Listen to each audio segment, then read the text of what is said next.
And now we will discuss the letter C.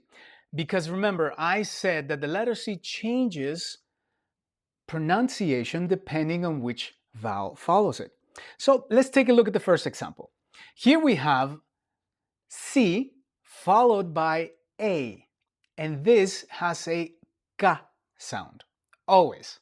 So we take a look at the word cama, bed, cama, right? Quite easy. You know, if it's a C followed by an A, it's a K sound.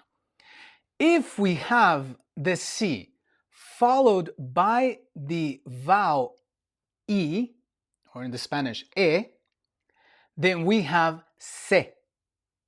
Okay? Se. As in the word cebolla. Cebolla. Now, pay attention because, again, if you're learning Spanish for Spain, in Spain, they pronounce the.